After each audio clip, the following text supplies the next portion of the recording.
Continuing with Chapter 6, Objective 3, we're going to define, pronounce, and spell disease and disorder terms related to the urinary system. So first we're going to concentrate on the words built from word parts. So again, prefix, suffix, word root. So the first one, azotemia, urea in the blood. Cystitis, inflammation of the bladder. Cystocele, protrusion of the bladder.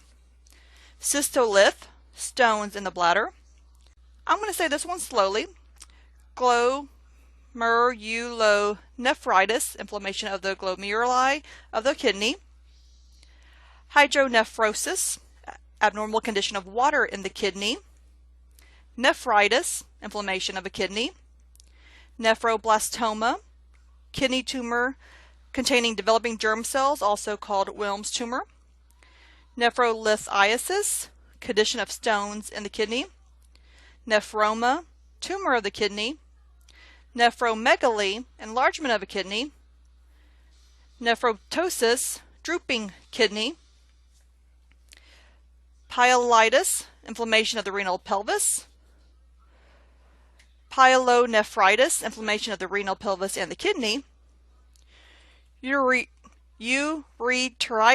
inflammation of a ureter. Ureterocele, protrusion of a ureter. Ureterolithiasis, condition of stones in the ureter.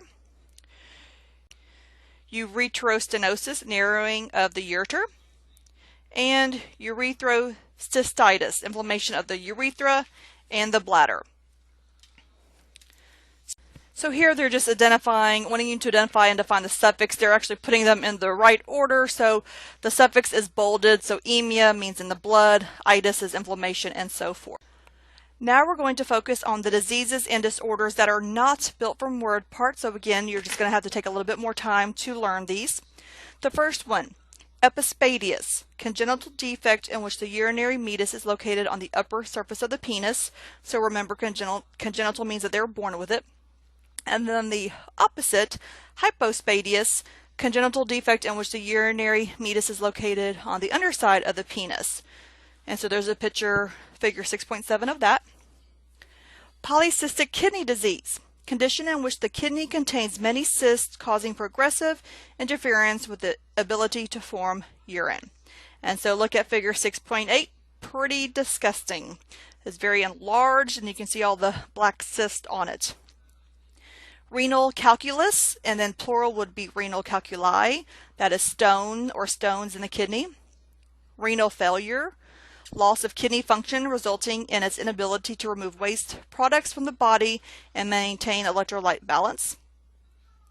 Renal hypertension, elevated blood pressure resulting from kidney disease. So in this case, they have high blood pressure because of kidney disease.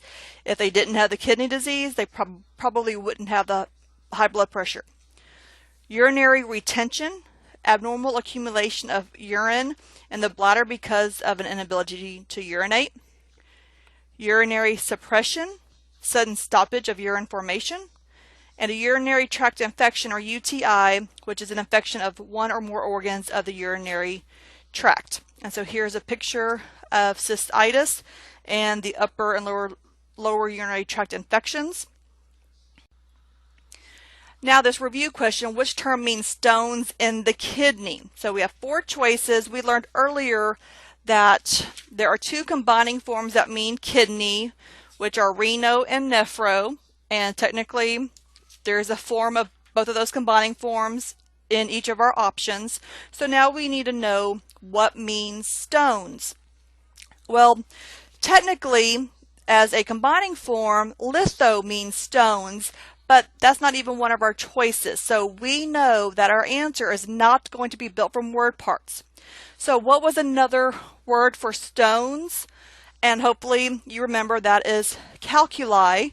Again, the singular would be calculus. Plural is calculi since it has stones in the kidney.